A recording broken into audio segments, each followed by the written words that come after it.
നമസ്കാരം, PSC today YouTube ചാനലിലേക്ക് ഏവർക്കും സ്വാഗതം. സുഹൃത്തുക്കളെ, നമ്മളിന്ന് നോക്കാൻ പോകുന്നത് കെമിസ്ട്രി മേഖലയിൽ നിന്നും കേരള PSC 2020 മുതൽ 2025 വരെ ചോദിച്ച പ്രീവിയസ് ക്വസ്റ്റ്യൻസും അതുമായി ബന്ധപ്പെട്ടിട്ടുള്ള റിലേറ്റഡ് ഫാക്ട്സുമാണ്.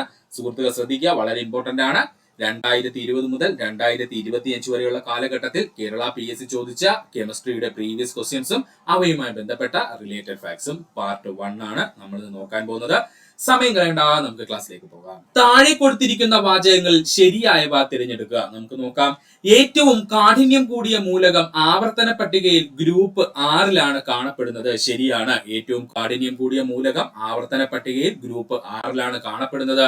ഏറ്റവും കാഠിന്യം കൂടിയ മൂലകം ഏതാണ്? അത് ക്രോമിയമാണ്. ആരാണ്? ക്രോമിയമാണ്. അപ്പോ ലോകത്തിലെ ഏറ്റവും കാഠിന്യം കൂടിയ മൂലകം എന്നറിയപ്പെടുന്നത് ക്രോമിയമാണ്. ക്രോമിയത്തിന്റെ അറ്റോമിക നമ്പർ എത്രയാ? 24. ഓർത്തോളണം, ഒരുപാട് തവണ ചോദിച്ചിട്ടുണ്ട്. ക്രോമിയത്തിന്റെ അറ്റോമിക നമ്പർ എത്രയാണ്? 24. ഇനി ലോകത്തിൽ ഏറ്റവും കൂടുതൽ കാഠിന്യമുള്ള വസ്തു എന്ന് ചോദിച്ചു കഴിഞ്ഞാൽ അപ്പോഴാണ് ആര് വരുന്നത്? വജ്രം വരുന്നത്. കേട്ടോ, ഓർത്തോളണേ. അപ്പോ ലോകത്തിൽ ഏറ്റവും കാഠിന്യമുള്ള വസ്തു എന്ന് ചോദിച്ചാൽ അത് വജ്രമാണ്. ഇനി ലോകത്തിൽ ഏറ്റവും കൂടുതൽ കാഠിന്യമുള്ള മൂലകം എന്ന് ചോദിച്ചു കഴിഞ്ഞാൽ അത് ക്രോമിയമാണ്. ഓർക്കുക. ഗ്ലാസ് ഒരു ഒഴുകാൻ കഴിവുള്ള പദാർത്ഥമാണ്. ശരിയാണ്. ഗ്ലാസ് ഒരു ഒഴുകാൻ കഴിവുള്ള പദാർത്ഥമാണ്. ഇങ്ങനെ ഗ്ലാസിന് ഒഴുകാൻ കഴിയുന്ന കഴിവിനെ നമ്മൾ വിളിക്കുന്നതാണ് ഗ്ലാസിന്റെ അമോർഫസ് സ്വഭാവം എന്ന്. കേട്ടോ, അപ്പോ ഗ്ലാസിന്റെ സ്വഭാവം എന്താണ്? അമോർഫസ് സ്വഭാവമാണ്. ഇനി നമ്മൾ നോക്കുന്ന സമയത്ത് ഗ്ലാസ് എന്ന് പറയുന്നത് സോളിഡ് ആയിട്ടുള്ള അല്ലെങ്കിൽ ഖരാവസ്ഥയിൽ ഇരിക്കുന്ന ഒരു വസ്തുവാണ്. എന്നാൽ അത് എന്തുകൊണ്ടാ ഖരാവസ്ഥയിൽ കാണപ്പെടുന്നതെന്ന് ചോദിച്ചു കഴിഞ്ഞാൽ ഗ്ലാസിലെ മോളിക്യൂൾസ് തമ്മിലുള്ള അട്രാക്ഷൻ കൂടുതലായതിനാലാണ്. ഗ്ലാസിലെ മോളിക്യൂൾസ് തമ്മിലുള്ള അട്രാക്ഷൻ കൂടുതലായതിനാൽ എന്താണ്? കാണുമ്പോൾ നമുക്ക് ഒരു സോളിഡ് സ്റ്റേറ്റിൽ ഇരിക്കുന്നതാണ് ഗ്ലാസ് എന്ന് തോന്നും. സത്യത്തിൽ ഗ്ലാസിന് ഒഴുകാൻ കഴിവുണ്ട്, പക്ഷേ അത് ഒരുപാട് വർഷങ്ങൾ എടുത്ത് നടക്കുന്ന ഒരു പ്രോസസ് ആയതുകൊണ്ട് നമുക്ക് ഒരു നിമിഷം നോക്കുമ്പോൾ അത് മനസ്സിലാകില്ല എന്നേ ഉള്ളൂ. അതുകൊണ്ട് തന്നെയാണ് ഗ്ലാസിന് നമ്മൾ സൂപ്പർ കൂൾഡ് ലിക്വിഡ് എന്ന് വിളിക്കാൻ കാരണം. കേട്ടോ, നമ്മൾ പല സ്ഥലത്തും PSC ചോദിച്ച് കണ്ടു കാണാം. സൂപ്പർ കൂൾഡ് ലിക്വിഡ് എന്നറിയപ്പെടുന്നത് ആരാണ്? ഗ്ലാസ് ആണ്. അതിന് കാരണം എന്തെന്ന് ചോദിച്ചാൽ ഗ്ലാസിന് ഒഴുകുവാൻ കഴിവുണ്ട്, പക്ഷെ അത് നടക്കുന്നത് വളരെ വളരെ വർഷങ്ങളെടുത്ത് കുറച്ചായിട്ട് മാത്രമേ നടക്കുന്നത് കൊണ്ട് നമുക്കത് കണ്ണില് പ്രസന്റിൽ കാണാൻ പറ്റില്ല എന്നേ ഉള്ളൂ. നിങ്ങൾ ഈ പഴക്കം ചെന്ന ബിൽഡിങ്ങിലൊക്കെ ഗ്ലാസ് ഉണ്ടെങ്കിൽ അവിടെ ചെന്ന് നോക്കിക്കഴിഞ്ഞാൽ ഗ്ലാസിന്റെ മുകൾ ഭാഗം കനം കുറവും താഴ്ഭാഗം നല്ല കനം കൂടുതലായിട്ടും കാണാൻ പറ്റും. അതിന് കാരണം എന്തെന്ന് ചോദിച്ചാൽ ഈ ഗ്രാവിറ്റി ഈ ഗ്ലാസിന്റെ മോളിക്യൂൾസിനെ താഴേക്ക് വലിക്കും. അപ്പോൾ എന്ത് ചെയ്യും? വർഷങ്ങളെടുത്ത്, 1ഉം 2ഉം ഒന്നുമല്ല, 100, 150 വർഷങ്ങൾ എടുത്തുകൊണ്ട് ഗ്ലാസ് എന്ത് ചെയ്യും? മുകളിൽ നിന്ന് താഴേക്ക് പയ്യെ എന്ത് ചെയ്യും? ഒഴുകിയെത്തും. അതുകൊണ്ടാണ് ഈ താഴ്ഭാഗം കട്ടിയായിട്ടും മുകൾ ഭാഗം വളരെ നേർത്തതായിട്ടും കാണപ്പെടുന്നത്. സംശയം ഉണ്ടെങ്കിൽ നിങ്ങൾ നെറ്റിൽ ഒന്ന് സെർച്ച് ചെയ്ത് നോക്കിയാൽ ചിത്രങ്ങൾ കിട്ടും. അപ്പോൾ ശ്രദ്ധിക്കണം, ഗ്ലാസ് ഒരു ഒഴുകാൻ കഴിവുള്ള പദാർത്ഥം തന്നെയാണ്. ഇങ്ങനെ ഗ്ലാസിന് ഒഴുകാൻ ഉള്ള കഴിവിനെ നമ്മൾ ഗ്ലാസിന്റെ അമോർഫസ് സ്വഭാവം എന്ന് പറയുന്നു. ഇനി സൂപ്പർ കൂൾഡ് ലിക്വിഡ് എന്നറിയപ്പെടുന്നത് ആരാണ്? ഗ്ലാസ് ആണ്. ഗ്ലാസ് എന്തുകൊണ്ടാണ് സോളിഡ് രൂപത്തിൽ അല്ലെങ്കിൽ ഖരരൂപത്തിൽ ഇരിക്കുന്നതെന്ന് ചോദിച്ചാൽ ഗ്ലാസിനകത്തുള്ള തന്മാത്രകൾ തമ്മിലുള്ള ഫോഴ്സ് ഓഫ് അട്രാക്ഷൻ വളരെ കൂടുതലായതിനാലാണ്. ഇത്രയും പോയിന്റ് ഓർത്തു വെക്കുക. കർപ്പൂരത്തെ ചൂടാക്കിയാൽ അത് ദ്രാവകമായി മാറുന്നു. തെറ്റാണ്. കർപ്പൂരത്തെ ചൂടാക്കിയാൽ ദ്രാവകമായിട്ട് മാറുമോ? ഇല്ല. പകരം എന്തായിട്ടാ മാറുന്നത്? വാതകമായിട്ടാണ് മാറുന്നത്. ഇങ്ങനെ ഒരു ഖരവസ്തു വാതകമായിട്ട് മാറുന്നതിനെ നമ്മൾ വിളിക്കുന്ന പേരെന്താ സുഹൃത്തുക്കളെ? അതിനെയാണ് ഉത്പതനം എന്ന പേരിൽ അറിയപ്പെടുന്നത്. ഇംഗ്ലീഷ് നമ്മൾ സബ്ലിമേഷൻ എന്ന് പറയും. കേട്ടോ, ഓർക്കണം. അപ്പോ ഒരു ഖരവസ്തു ചൂടാക്കുമ്പോൾ ദ്രാവകമാകാതെ നേരിട്ടങ്ങ് വാതകമായി മാറുകയാണെങ്കിൽ അതിനെ നമ്മൾ എന്തെന്ന് വിളിക്കുന്നു? ഉത്പതനം എന്ന് വിളിക്കുന്നു. ഇംഗ്ലീഷിൽ എന്താണ്? സബ്ലിമേഷൻ എന്ന പേരിൽ അറിയപ്പെടുന്നു. ഇനി ഉത്പതനം സംഭവിക്കുന്ന മറ്റൊരു വസ്തു ഉണ്ട്, അതാണ് പാറ്റാ ഗുളിക. പാറ്റാ ഗുളിക നമ്മൾ തുറന്നു വെച്ച് കഴിഞ്ഞാൽ അവൻ ഖരാവസ്ഥയിൽ നിന്ന് നേരെ വാതകാവസ്ഥയിലേക്ക് അങ്ങ് പോകും. അപ്പോ തുറന്നു വെച്ച പാറ്റാ ഗുളിക അല്ലെങ്കിൽ വായുവുമായി സമ്പർക്കത്തിൽ വന്ന പാറ്റാ ഗുളിക എന്തിനു ഉദാഹരണമാ? നമ്മുടെ ഉത്പതനം അഥവാ സബ്ലിമേഷൻ ഉദാഹരണമാണ്. മറ്റൊരു ഉദാഹരണവും കൂടെ ഓർത്തു വെച്ചോളണം, അതാണ് ഡ്രൈ ഐസ്. ഏതാണ്? Dry ice. അതുകൂടെ ഒന്ന് ഓർത്തു വെച്ചോളണേ. ഈ ഡ്രൈ ഐസ് നമ്മൾ തുറന്നു വെച്ച് കഴിഞ്ഞാൽ അതിനകത്തുള്ള കാർബൺ ഡൈ ഓക്സൈഡ് നേരിട്ടങ്ങ് വാതകമായിട്ട് മാറും. അപ്പോൾ ഡ്രൈ ഐസ് നമ്മൾ എയറുമായിട്ട് കോണ്ടാക്ട് ചെയ്തു കഴിഞ്ഞാൽ അവിടെ എന്താ സംഭവിക്കുന്നത്? അവിടെയും ഉത്പതനം അഥവാ സബ്ലിമേഷൻ ആണ് സംഭവിക്കുന്നത്. ഈ 3 പോയിന്റും ഓർക്കണം. കർപ്പൂരം ചൂടാക്കുന്ന സമയത്ത് കർപ്പൂരം ദ്രാവകമാകാതെ നേരിട്ട് വാതകമായി മാറുന്നത് ഉത്പതനമാണ്. പാറ്റ ഗുളിക വായുവുമായി സമ്പർക്കത്തിൽ വരുമ്പോൾ അത് വാതക രൂപത്തിലേക്ക് മാറുന്നു. അതും സബ്ലിമേഷൻ അഥവാ ഉത്പതനം തന്നെയാണ്. ഇനി ഡ്രൈ ഐസിനെ തുറന്നു വെച്ച് കഴിഞ്ഞാൽ അത് എന്തായിട്ട് മാറുന്നു? വാതകാവസ്ഥയിലേക്ക് മാറുന്നു. അതിനുള്ള കാരണവും എന്താണ്? ഉത്പതനം അഥവാ സബ്ലിമേഷൻ ആണ്. പാലിന് pH മൂല്യം 7 കൂടുതലാണ്. തെറ്റാണല്ലേ സുഹൃത്തുക്കളെ? പാലിന്റെ pH മൂല്യം 7 കൂടുതലാണോ? അല്ല. pH മൂല്യം എന്ന് പറഞ്ഞു കഴിഞ്ഞാൽ നമുക്കറിയാം ഒരു വസ്തു ആസിഡ് ആണോ ആൽക്കലി ആണോ എന്ന് നമ്മൾ തീരുമാനിക്കുന്നത് അതിന്റെ pH മൂല്യം വെച്ചിട്ടാണ്. 7 മുകളിലോട്ടാണ് എങ്കിൽ നമ്മൾ പറയും അത് ആൽക്കലി സ്വഭാവമുള്ള അല്ലെങ്കിൽ ബേസിക് സ്വഭാവമുള്ളതാണ് എന്ന് പറയും. ഇനി pH മൂല്യം 7 താഴേക്കാണ് കാണിക്കുന്നതെങ്കിൽ നമ്മൾ അതിനെ അസിഡിക് സ്വഭാവമുള്ളത് എന്നും പറയുമല്ലേ. അല്ലെങ്കിൽ അപ്പോൾ pH മൂല്യത്തിന് 7 മുകളിലോട്ടാണെങ്കിൽ നമ്മൾ അതിനെ എന്തെന്ന് പറയുന്നു? ആൽക്കലി സ്വഭാവമുള്ള എന്ന് പറയുന്നു. pH സ്കെയിലിൽ 7 താഴോട്ടാണെങ്കിൽ അവിടെ ആസിഡ് സ്വഭാവമുള്ള വസ്തുക്കളാണെന്നും പറയുന്നു. ഇനി നമുക്ക് നോക്കാം, മിൽക്കിൽ അടങ്ങിയിരിക്കുന്ന ആസിഡ് അല്ലെങ്കിൽ പാലിൽ അടങ്ങിയിരിക്കുന്ന ആസിഡ് ആണ് ലാക്റ്റിക് ആസിഡ്. നമുക്ക് എല്ലാവർക്കും അറിയാം പാലിൽ അടങ്ങിയിരിക്കുന്ന ആസിഡ് ഏതാണ്? ലാക്റ്റിക് ആസിഡ് ആണ്. ഇങ്ങനെ ലാക്റ്റിക് ആസിഡ് പാലിൽ അടങ്ങിയിരിക്കുന്നത് കൊണ്ട് തന്നെ ഉറപ്പായിട്ടും പാലിന്റെ pH മൂല്യം 7 താഴെ ആയിരിക്കും. അതായത് പാൽ എന്ന് പറയുന്നത് ഒരു അസിഡിക് സ്വഭാവമുള്ള ദ്രാവകമാണ് എന്ന് നമുക്ക് അനുമാനിക്കാം. ഇവിടെ നിന്നും പാലിന്റെ pH മൂല്യം എന്ന് ഓർത്തു വെച്ചോളണം, 6.4 ആണ്. ഓർക്കണം, പാലിന്റെ pH മൂല്യം എത്രയാണ്? 6.4 ആണ്. പാലിൽ അടങ്ങിയിരിക്കുന്ന ആസിഡ് ഏതാ? ലാക്റ്റിക് ആസിഡ് ആണ്. അതുകൊണ്ട് തന്നെ പാൽ എപ്പോഴും ഒരു അസിഡിക് സ്വഭാവം കാണിക്കുന്ന ദ്രാവകമാണ്. പാലിന്റെ pH മൂല്യം എത്രയാ? 6.4 ആണ്. ഇത് പ്രീവിയസ് ആയി ചോദിച്ചതാണ്. അപ്പൊ ഇവിടെ ശരിയായിട്ടുള്ള ഉത്തരം ഏതൊക്കെയാണ്? ഏറ്റവും കാഠിന്യം കൂടിയ മൂലകം ആവർത്തന പട്ടികയിൽ ഗ്രൂപ്പ് 6 കാണപ്പെടുന്നത്. ശരിയാണ്. ഗ്ലാസ് ഒരു ഒഴുകാൻ കഴിവുള്ള പദാർത്ഥമാണ്. ഇത് രണ്ടും മാത്രമാണ് ശരി. അപ്പൊ നമ്മുടെ ഉത്തരം ഓപ്ഷൻ ബി 1ഉം 2ഉം മാത്രമാണ് ഇവിടെ ശരി. അപ്പം ഉണ്ടാക്കുമ്പോൾ കാർബൺ ഡൈ ഓക്സൈഡിന്റെ സാന്നിധ്യം മൂലം ഉയർന്ന ഊഷ്മാവിൽ അപ്പം വീർക്കുന്നു. ഇത് ഏത് വാതക നിയമവുമായി ബന്ധപ്പെട്ടിരിക്കുന്നു? ചോദ്യം ഒന്നുകൂടി ആവർത്തിക്കാം. അപ്പം ഉണ്ടാക്കുമ്പോൾ കാർബൺ ഡൈ ഓക്സൈഡിന്റെ സാന്നിധ്യം മൂലം ഉയർന്ന ഊഷ്മാവിൽ അപ്പം വീർക്കുന്നു. ഇത് ഏത് വാതക നിയമവുമായി ബന്ധപ്പെട്ടിരിക്കുന്നു? ഉത്തരം ഓപ്ഷൻ ബി, ചാൾസ് നിയമവുമായി ബന്ധപ്പെട്ടിരിക്കുന്നു. എന്താ ചാൾസ് നിയമം പറയുന്നത് സുഹൃത്തുക്കളെ? മർദ്ദം സ്ഥിരമായിരിക്കുമ്പോൾ, അതായത് പ്രഷർ എന്ന് പറയുന്നത് ഒരു കോൺസ്റ്റന്റ് വാല്യൂ ആയിരിക്കുമ്പോൾ, മർദ്ദം സ്ഥിരമായിരിക്കുമ്പോൾ, മർദ്ദത്തിന് യാതൊരു വ്യത്യാസവും വരാതിരിക്കുന്ന സമയത്ത് വ്യാപ്തം എന്ന് പറയുന്നത് എപ്പോഴും നമ്മുടെ ടെമ്പറേച്ചർ അഥവാ താപനിലയ്ക്ക് ഡയറക്ട്ലി പ്രൊപ്പോർഷണൽ ആയിരിക്കും എന്നാണ് ചാൾസ് നിയമം പറയുന്നത്. സിമ്പിൾ ആയിട്ട് പറഞ്ഞു കഴിഞ്ഞാൽ പ്രഷർ എന്ന് പറയുന്നത് നോർമൽ ആയിരിക്കുമ്പോൾ അല്ലെങ്കിൽ മർദ്ദം എന്ന് പറയുന്നത് കോൺസ്റ്റന്റ് ആയിരിക്കുന്ന സമയത്ത് നമ്മുടെ വോളിയവും അതുപോലെ ടെമ്പറേച്ചറും തമ്മിൽ നേർ അനുപാതത്തിലായിരിക്കും എന്നാണ് അർത്ഥം. അതായത് വോളിയം അല്ലെങ്കിൽ വ്യാപ്തം കൂടുന്ന സമയത്ത് എന്തും കൂടും? ടെമ്പറേച്ചറും കൂടും. അല്ലെങ്കിൽ നമുക്ക് പറയാം ടെമ്പറേച്ചർ കൂടുന്ന സമയത്ത് വ്യാപ്തം എന്ത് ചെയ്യും? കൂടുമെന്ന് നമുക്ക് പറയാം. ഇവിടെ നിന്ന് പഠിക്കേണ്ട മറ്റു പ്രധാനപ്പെട്ട ഒരു പോയിന്റ് ആണ് V/T = ഒരു കോൺസ്റ്റന്റ് K എന്നുള്ളത്. ഓർത്തോളണേ, V/T = ഒരു കോൺസ്റ്റന്റ് K എന്നുള്ളത് ഈ ഒരു ഭാഗത്ത് ഓർത്തു വെച്ചോളണം. ഇതും PSC ചോദിച്ചിട്ടുണ്ട്. ചോദിക്കുന്നത് ഇങ്ങനെയാണ്: താഴെ പറയുന്നവയിൽ ചാൾസ് നിയമവുമായി ബന്ധപ്പെട്ടിരിക്കുന്ന സമവാക്യം ഏതെന്ന് ചോദിക്കും. എന്നിട്ട് ഇത് തന്നിരിക്കും V/T = a കോൺസ്റ്റന്റ് എന്നുള്ളതും കൂടെ ഒന്ന് ഓർത്ത് വെച്ചേക്കണം ഈ ഭാഗത്ത്. അപ്പൊ അപ്പം ഉണ്ടാക്കുന്ന സമയത്ത് കാർബൺ ഡൈ ഓക്സൈഡിന്റെ സാന്നിധ്യം മൂലം ഉയർന്ന ഊഷ്മാവിൽ അപ്പം വീർക്കുന്നു. ഇത് ഏത് നിയമം എന്ന് ചോദിച്ചാൽ ചാൾസ് നിയമമാണ്. ചാൾസ് നിയമം എന്താ പറഞ്ഞു വെച്ചിരിക്കുന്നത്? കോൺസ്റ്റന്റ് പ്രഷർ ആണോ എങ്കിൽ അവിടെ ടെമ്പറേച്ചറും വോളിയവും നേർ അനുപാതത്തിലായിരിക്കുമെന്നാണ് ചാൾസ് നിയമം പറയുന്നത്. ഒരു പദാർത്ഥത്തിന്റെ തന്മാത്രാഭാരം എന്ന് പറഞ്ഞാൽ മോളിക്യുലാർ മാസ് എന്ന് ഇംഗ്ലീഷിൽ പറയും കേട്ടോ. അപ്പോൾ ഒരു പദാർത്ഥത്തിന്റെ തന്മാത്രാഭാരം അഥവാ മോളിക്യുലാർ മാസ് 108 ആണ് എങ്കിൽ ആ പദാർത്ഥത്തിന്റെ 6.022 × 10⁻23 തന്മാത്രകളുടെ പിണ്ഡം എത്രയാണ്? എന്താണ് ഈ 6.022 × 10⁻23?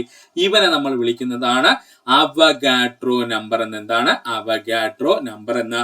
ഇല്ലെങ്കിൽ അവനെ നമ്മൾ മറ്റൊരു പേര് വിളിക്കുന്നുണ്ട്, അതാണ് മോളാർ മാസ് എന്ന്. എന്താണ് മോളാർ മാസ്? ഒരു പദാർത്ഥത്തിന്റെ മോളാർ മാസ് എത്രയെന്ന് ചോദിച്ചു കഴിഞ്ഞാൽ 6.022 × 10⁻23 മോളിക്യൂളുകളുടെ ഭാരമാണ് ഒരു പദാർത്ഥത്തിന്റെ മോളാർ മാസ് എന്ന് പറയുന്നത്. എല്ലാവർക്കും കൺഫ്യൂഷൻ ആയ ഒരു പോയിന്റ് ആണ് പറഞ്ഞത്.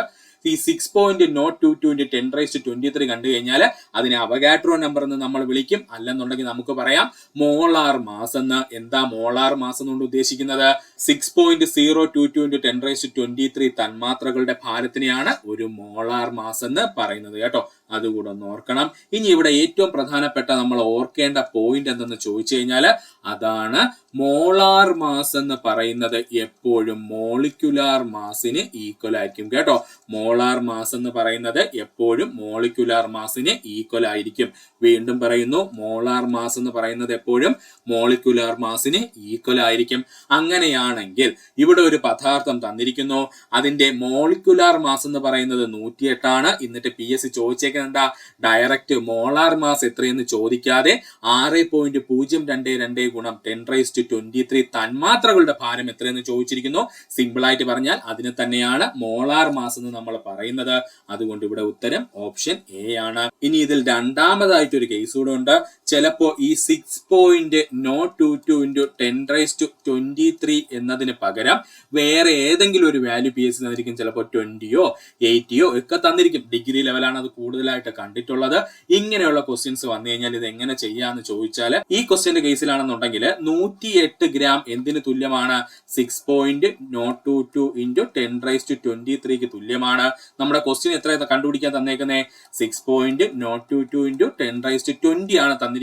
കണ്ടുപിടിക്കാനെങ്കിൽ ഒന്നും ചെയ്യേണ്ട, ഇങ്ങനെ എഴുതുക, ക്രോസ് മൾട്ടിപ്ലിക്കേഷൻ ചെയ്യുക. 108 ഗുണം 6.022 × 10⁻20 ഡിവൈഡഡ് ബൈ 6.022 × 10⁻23 ചെയ്യുക. അപ്പോൾ നമുക്കൊരു ഉത്തരം ലഭിക്കും. അതായിരിക്കും അവിടെ ആൻസർ ആയിട്ട് വരുന്നത് കേട്ടോ. ഞാൻ അവിടെ കാൽക്കുലേഷൻ ചെയ്ത് കൺഫ്യൂഷൻ ആക്കുന്നില്ല. അപ്പോൾ ഇങ്ങനെ വേണമെങ്കിലും നമുക്ക് കാൽക്കുലേഷൻ ചെയ്യാം. ഇപ്പോൾ ഇതേ പ്രോബ്ലം തന്നെ ഈ ഇക്വേഷൻ ഇട്ട് നമുക്ക് ചെയ്യാൻ പറ്റും. അങ്ങനെ നിങ്ങൾക്ക് കിട്ടുമോ ഇല്ലയോ എന്ന കൺഫ്യൂഷൻ ഉണ്ടെങ്കിൽ നമുക്കൊന്ന് നോക്കാം.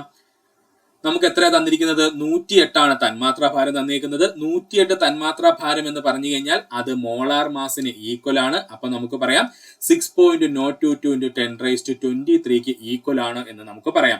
നമ്മുടെ ക്വസ്റ്റ്യനിൽ എന്താ കണ്ടുപിടിക്കാൻ ചോദിച്ചിരിക്കുന്നത്, 6.022 × 10⁻23 മോളിക്യൂളുകളുടെ ഭാരം എത്രയായിരിക്കും എന്നാണ് ചോദിച്ചിരിക്കുന്നത്. ക്രോസ് മൾട്ടിപ്ലിക്കേഷൻ ചെയ്യുക.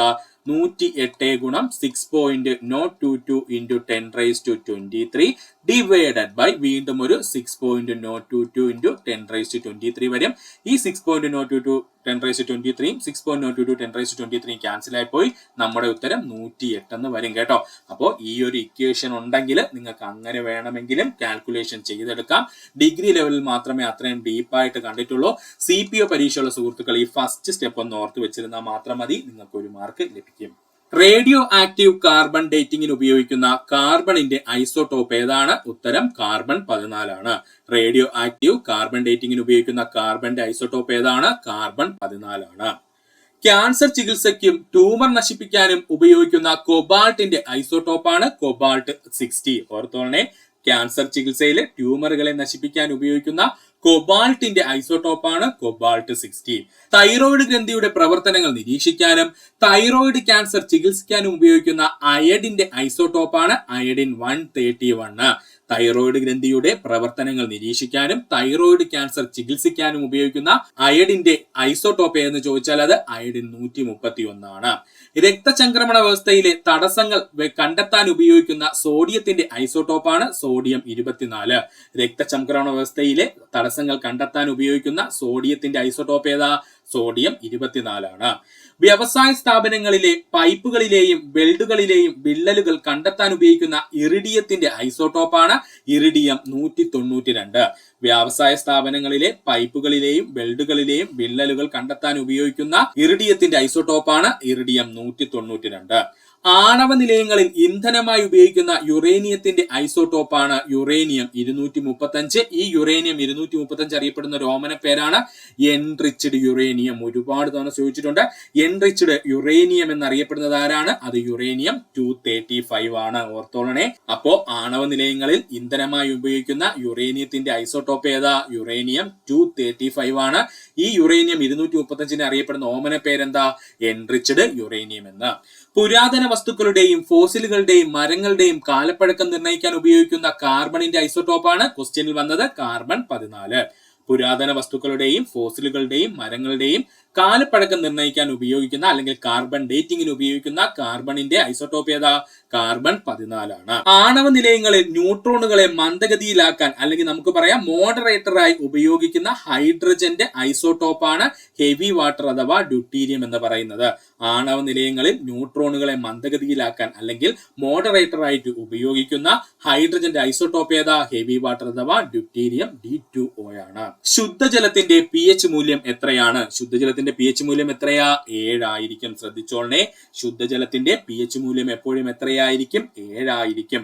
അങ്ങനെയാണെങ്കിൽ മഴവെള്ളത്തിന്റെ അല്ലെങ്കിൽ റെയിൻ വാട്ടറിന്റെ pH മൂല്യം എത്രയാ സുഹൃത്തുക്കളെ?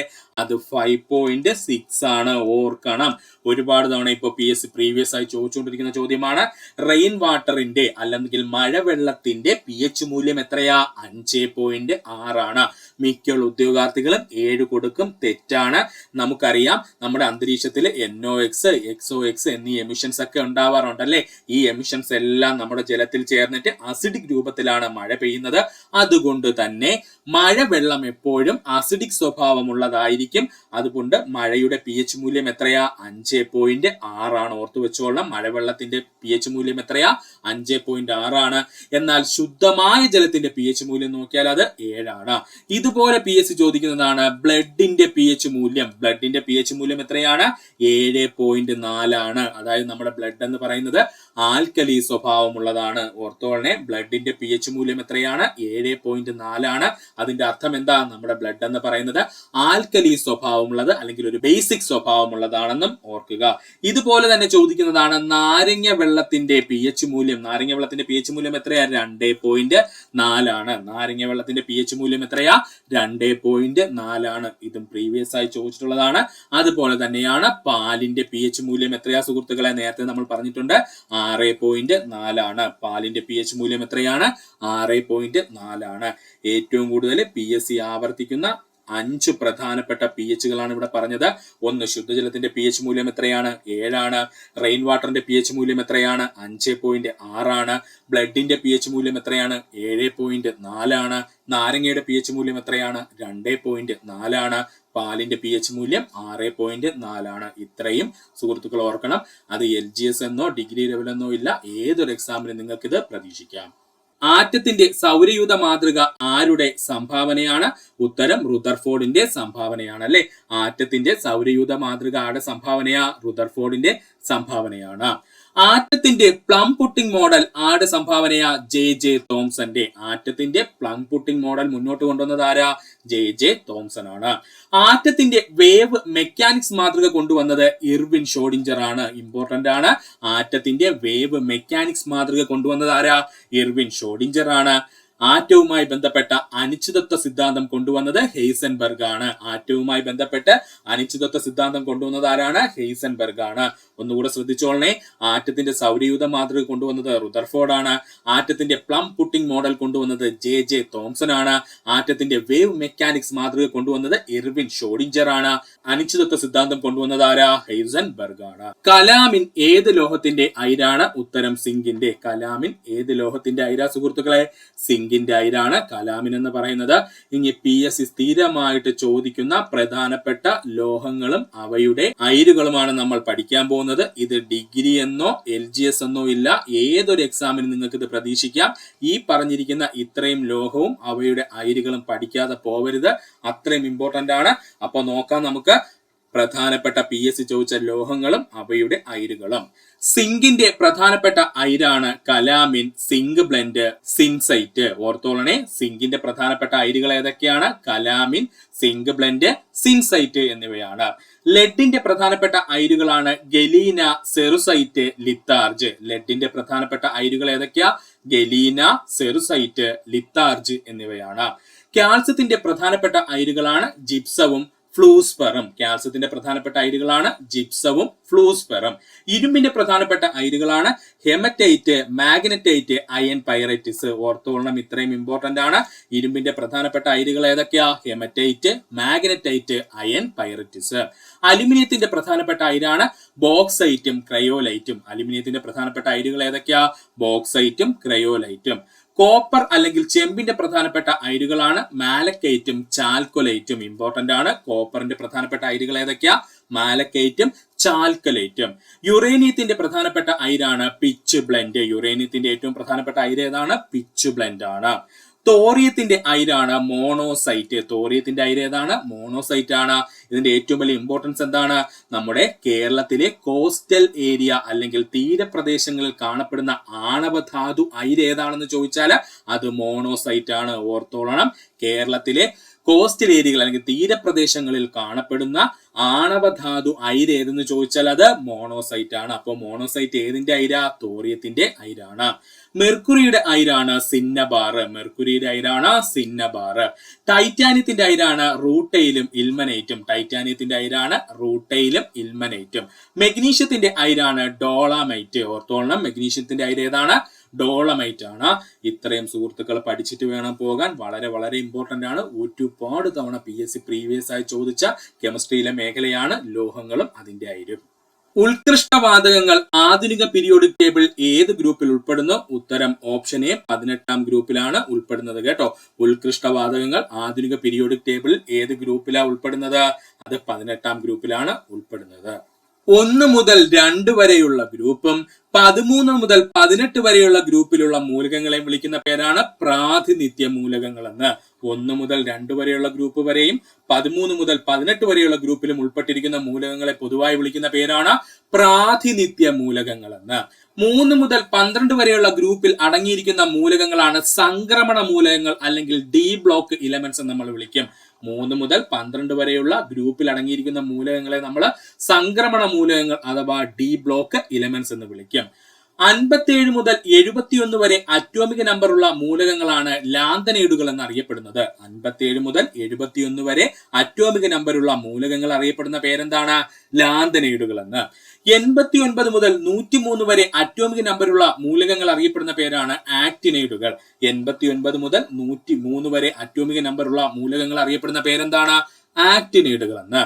എഫ് ബ്ലോക്ക് മൂലകങ്ങൾ എന്നറിയപ്പെടുന്നത് ലാന്തനൈഡുകളും ആക്ടിനൈഡുകളും. അപ്പോൾ ലാന്തനൈഡുകളെയും ആക്ടിനൈഡുകളെയും കൂടെ ചേർത്തുകൊണ്ടാണ് നമ്മൾ എന്തെന്ന് വിളിക്കുന്നത്? എഫ് ബ്ലോക്ക് മൂലകങ്ങൾ എന്ന് വിളിക്കുന്നത്. റെയർ എർത്ത് മൂലകങ്ങൾ എന്നറിയപ്പെടുന്നത് ലാന്തനൈഡുകളാണ്. ഓർത്തോളനെ. റെയർ എർത്ത് മൂലകങ്ങൾ എന്നറിയപ്പെടുന്നത് ആരാണ്? ലാന്തനൈഡുകളാണ്. 1ാം ഗ്രൂപ്പ് മൂലകങ്ങളാണ് ആൽക്കലി ലോഹങ്ങൾ എന്നറിയപ്പെടുന്നത്. 1ാം ഗ്രൂപ്പ് മൂലകങ്ങൾ അറിയപ്പെടുന്ന പേരെന്താ? ആൽക്കലി ലോഹങ്ങൾ എന്ന്. 2ാം ഗ്രൂപ്പ് മൂലകങ്ങൾ അറിയപ്പെടുന്നതാണ് ആൽക്കലി എർത്ത് ലോഹങ്ങൾ. 2ാം ഗ്രൂപ്പ് മൂലകങ്ങൾ അറിയപ്പെടുന്ന പേരെന്താണ്? ആൽക്കലി എർത്ത് ലോഹങ്ങൾ. 13ാം ഗ്രൂപ്പ് മൂലകങ്ങൾ അറിയപ്പെടുന്ന പേരാണ് ബോറോൺ കുടുംബം. 13ാം ഗ്രൂപ്പ് മൂലകങ്ങൾ അറിയപ്പെടുന്നത് എന്താണ്? ബോറോൺ കുടുംബം എന്ന്. 14ാം ഗ്രൂപ്പ് മൂലകങ്ങൾ അറിയപ്പെടുന്നതാണ് കാർബൺ കുടുംബം. 14ാം ഗ്രൂപ്പ് മൂലകങ്ങൾ എന്ത് പേരിൽ അറിയപ്പെടുന്നത്? കാർബൺ കുടുംബം എന്ന്. 15ാം ഗ്രൂപ്പ് മൂലകങ്ങൾ അറിയപ്പെടുന്ന പേരാണ് നൈട്രജൻ കുടുംബം. 15ാം ഗ്രൂപ്പ് മൂലകങ്ങൾ അറിയപ്പെടുന്നത് നൈട്രജൻ കുടുംബം എന്ന്. 16ാം ഗ്രൂപ്പ് മൂലകങ്ങൾ അറിയപ്പെടുന്നത് ഓക്സിജൻ കുടുംബം അല്ലെങ്കിൽ ചാൽക്കോജൻ കുടുംബം. 16ാം ഗ്രൂപ്പ് മൂലകങ്ങൾ അറിയപ്പെടുന്നത് ഓക്സിജൻ കുടുംബം അല്ലെങ്കിൽ ചാൽക്കോജൻ കുടുംബം. 17ാം ഗ്രൂപ്പ് മൂലകങ്ങൾ അറിയപ്പെടുന്നത് ഹാലജനുകൾ എന്ന്. 17ാം ഗ്രൂപ്പ് മൂലകങ്ങൾ എന്തെന്ന് അറിയപ്പെടുന്നത്? ഹാലജനുകൾ എന്നാണ്. 18ാം ഗ്രൂപ്പ് മൂലകങ്ങൾ അറിയപ്പെടുന്നതാണ് അലസവാതകങ്ങൾ അല്ലെങ്കിൽ ഉത്കൃഷ്ടവാതകങ്ങൾ എന്ന്. 18ാം ഗ്രൂപ്പ് മൂലകങ്ങൾ അറിയപ്പെടുന്നത് അലസവാതകങ്ങൾ അല്ലെങ്കിൽ ഉത്കൃഷ്ടവാതകങ്ങൾ എന്നാണ്. ഓർക്കുക. താഴെ കൊടുത്തിട്ടുള്ളതിൽ ഓക്സിജന്റെ ഉപയോഗങ്ങളിൽ പെടാത്തത് ഏത്? നമുക്ക് നോക്കാം. ജ്വലനത്തിന് ഓക്സിജൻ ആവശ്യമാണ്. റോക്കറ്റ് ഇന്ധനങ്ങളിൽ ഓക്സികാരിയായി ഉപയോഗിക്കുന്നത് ഓക്സിജൻ ആണ്. എന്നാൽ റോക്കറ്റ് ഇന്ധനമായി ഉപയോഗിക്കുന്നത് ആരെന്ന് ചോദിച്ചാൽ അത് ഹൈഡ്രജൻ ആണ്. ഓർത്തോളണം. റോക്കറ്റ് ഇന്ധനമായി ഉപയോഗിക്കുന്നത് ആരെന്ന് ചോദിച്ചാൽ അത് ഹൈഡ്രജനെയാണ്. എന്നാൽ റോക്കറ്റ് ഇന്ധനത്തിൽ ഓക്സികാരി അല്ലെങ്കിൽ ഓക്സിജൻ നൽകുന്നത് ആരെന്ന് ചോദിച്ചു കഴിഞ്ഞാൽ ഡയറക്റ്റ് ലിക്വിഡ് ഓക്സിജൻ തന്നെയാണ് നമ്മൾ ഉപയോഗിക്കുന്നത്. കൃത്രിമ ശ്വസനത്തിന് നമ്മൾ ഓക്സിജൻ ഉപയോഗിക്കുന്നു. ശരിയാണ്. കൃത്രിമ ശ്വസനത്തിന് നമ്മൾ എന്ത് ഉപയോഗിക്കുന്നുണ്ട്? ഓക്സിജൻ ഉപയോഗിക്കുന്നുണ്ട്. ബ്ലീച്ചിങ് പൗഡർ നിർമ്മാണത്തിന് നമ്മൾ ഓക്സിജൻ ഉപയോഗിക്കുന്നില്ല. പകരം ഉപയോഗിക്കുന്ന വാതകം ഏതാ? അത് ക്ലോറിൻ ആണ്. ഇമ്പോർട്ടന്റ് ആണ്. ബ്ലീച്ചിങ് പൗഡർ നിർമ്മാണത്തിന് ഉപയോഗിക്കുന്ന വാതകം ഏതാണ്? ക്ലോറിൻ ആണ്. ഇല്ലെന്നുണ്ടെങ്കിൽ നമുക്ക് പറയാം വാട്ടർ ട്രീറ്റ്മെന്റ് പ്ലാന്റുകളില് ജലം ശുദ്ധീകരിക്കാൻ ഉപയോഗിക്കുന്ന വാതകമാരാ? ക്ലോറിൻ ആണ്. ഓർത്തോളണം. വാട്ടർ ട്രീറ്റ്മെന്റ് പ്ലാന്റുകളിൽ ജലം ശുദ്ധീകരിക്കാൻ ഉപയോഗിക്കുന്ന വാതകം ഏതാണ്?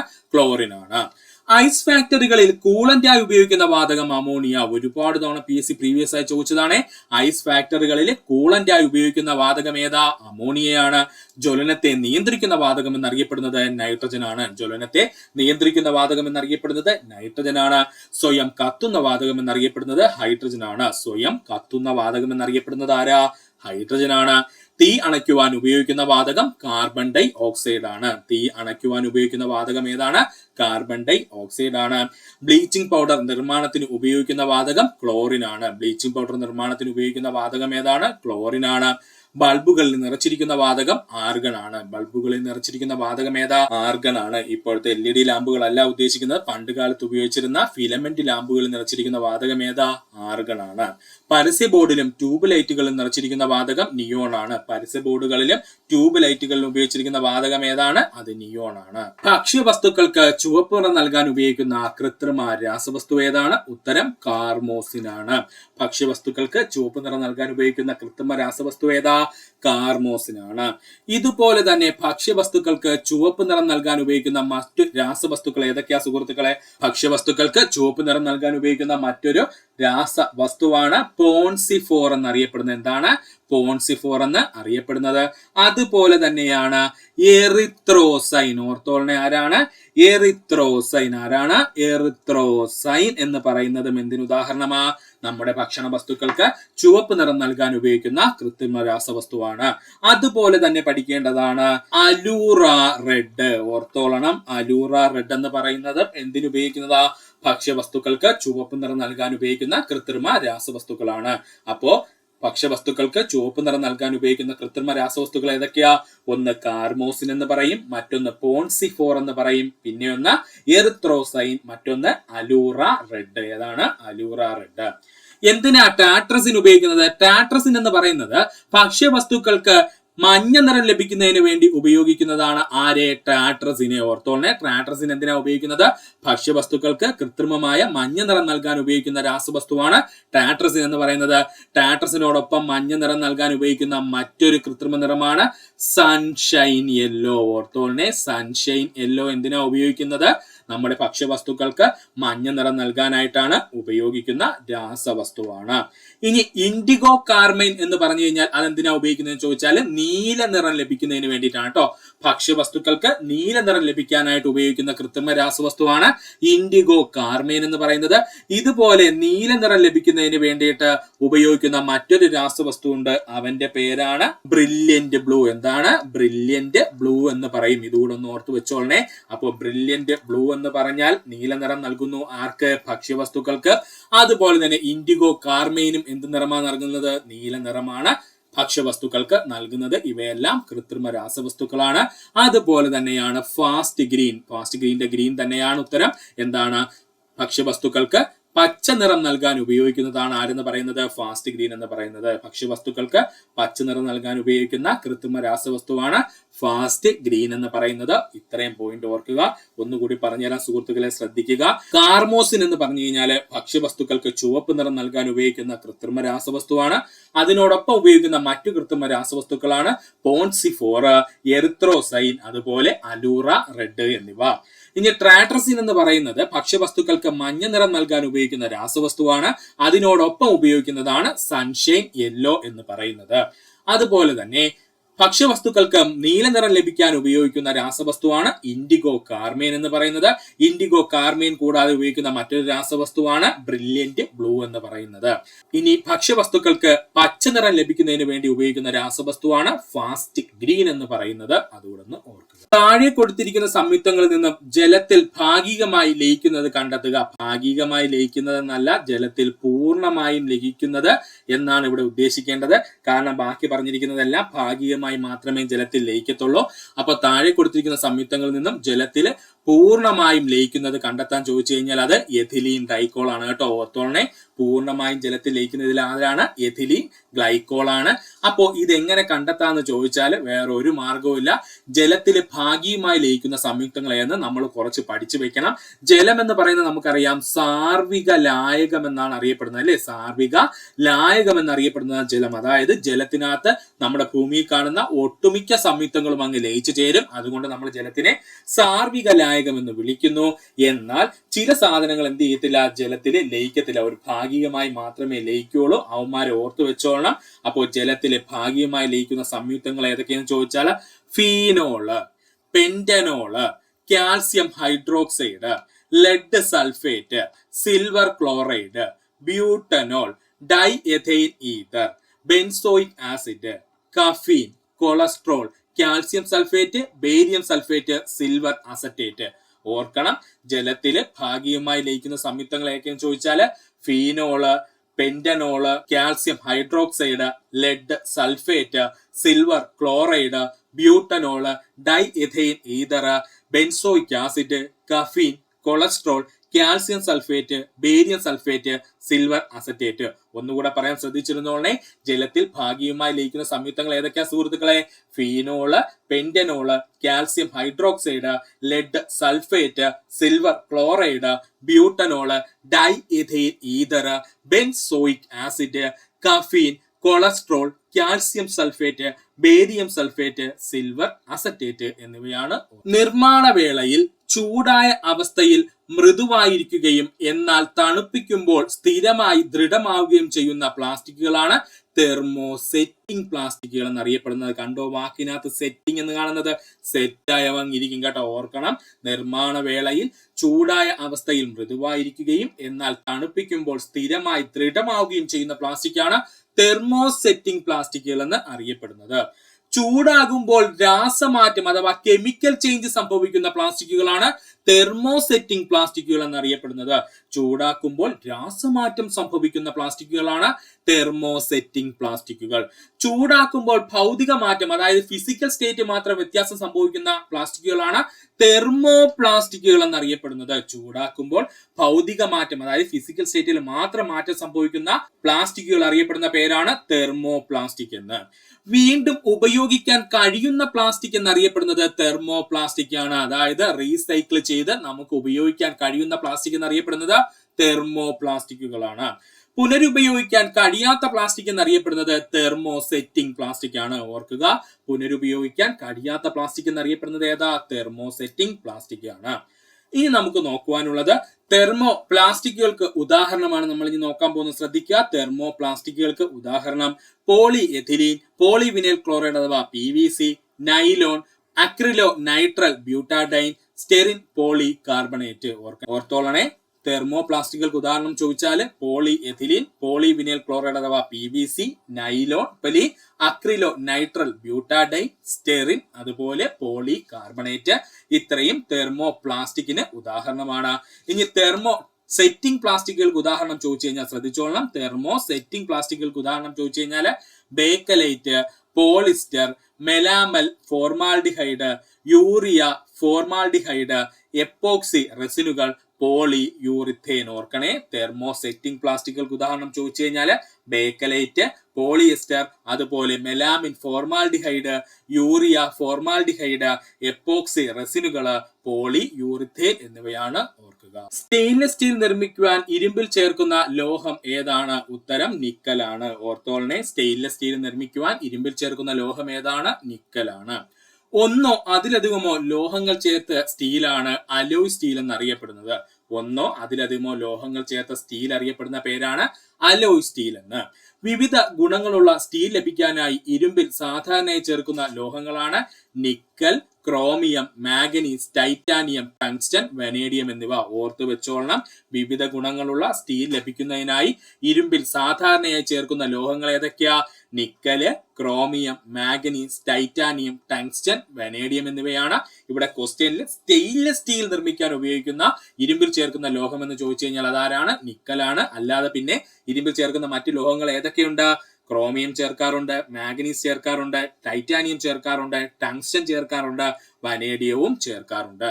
സ്റ്റെയിൻലെസ് സ്റ്റീൽ എന്ന് പറഞ്ഞാൽ ഇരുമ്പിന്റെയും ക്രോമിയത്തിന്റെയും നിക്കലിന്റെയും കൂടെ ഒരു ലോകസങ്കരമാണ് കേട്ടോ. സ്റ്റെയിൻലെസ് സ്റ്റീൽ എന്ന് പറഞ്ഞു കഴിഞ്ഞാൽ ഇരുമ്പിന്റെയും ക്രോമിയത്തിന്റെയും നിക്കലും കൂടെ ചേർത്തിട്ട് ഒരു ലോകസങ്കരത്തിനെയാണ് നമ്മൾ സ്റ്റെയിൻലെസ് സ്റ്റീൽ എന്ന് പറയുന്നത്. നിക്കലും ഇരുമ്പും ചേർന്ന സ്റ്റീലിനെയാണ് നമ്മൾ നിക്കൽ സ്റ്റീൽ എന്ന് പറയുന്നത്. ഇവിടെ ശ്രദ്ധിക്കേണ്ടത്, ഇവിടെ നിക്കലിന്റെ പെർസെന്റേജ് എന്ന് പറയുന്നത് 5% ആയിരിക്കും. അപ്പോ നിക്കൽ സ്റ്റീൽ എന്ന് പറഞ്ഞു കഴിഞ്ഞാൽ ഇരുമ്പിനോടൊപ്പം നിക്കൽ കൂടി ചേർത്ത് നമ്മൾ നിർമ്മിക്കുന്ന സ്റ്റീലാണ് നിക്കൽ സ്റ്റീൽ എന്ന് പറയുന്നത്. ഇതിൽ നിക്കലിന്റെ അളവ് എത്രയെന്ന് ചോദിച്ചാൽ 5% എന്നാൽ ഇൻവാർ എന്ന് പറയുന്നത് ഇരുമ്പും നിക്കലും തന്നെയാണ് ഉപയോഗിക്കുന്നത് നിർമ്മിക്കാൻ. എന്നാൽ ഇവിടെ നിക്കലിന്റെ അളവ് 36% അതാണ് വ്യത്യാസം കേട്ടോ. അപ്പോൾ ഇൻവാർ നിർമ്മിക്കാൻ ഉപയോഗിക്കുന്നത് ഇരുമ്പും നിക്കലും തന്നെയാണ്. എന്നാൽ ഇവിടെ നിക്കലിന്റെ അളവ് എത്രയാണ്? 36%. കൊബാൾട്ട് സ്റ്റീൽ നിർമ്മാണത്തിന് ഉപയോഗിക്കുന്നത് ഇരുമ്പും കൊബാൾട്ടുമാണ്. കൊബാൾട്ട് സ്റ്റീലിന്റെ നിർമ്മാണത്തിന് ഉപയോഗിക്കുന്നത് ഇരുമ്പും കൊബാൾട്ടുമാണ്. അൽനിക്കോയുടെ നിർമ്മാണത്തിന് ഉപയോഗിക്കുന്നത് ഇരുമ്പ്, അലുമിനിയം, കൊബാൾട്ട്, നിക്കല്. ഒരുപാട് തവണ PSC പ്രീവിയസ് ആയി ചോദിച്ചതാണ്. അൽനിക്കോയുടെ നിർമ്മാണത്തിന് ഉപയോഗിക്കുന്നത് ആരൊക്കെയാ?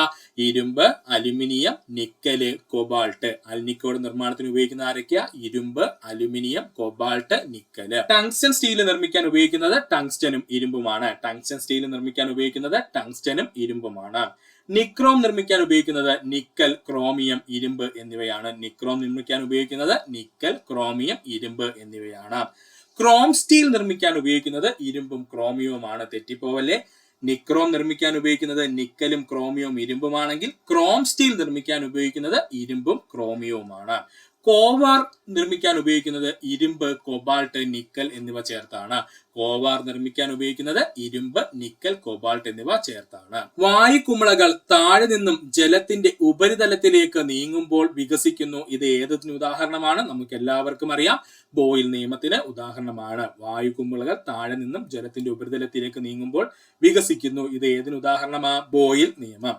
സ്ഥിര താപനിലയിൽ നിശ്ചിത അളവ് വാതകത്തിന്റെ വ്യാപ്തം ബാഹ്യമർദ്ദത്തിന് വിപരീത അനുപാതത്തിലായിരിക്കും. ഇതാണ് ബോയിൽ നിയമം എന്ന് പറയുന്നത്.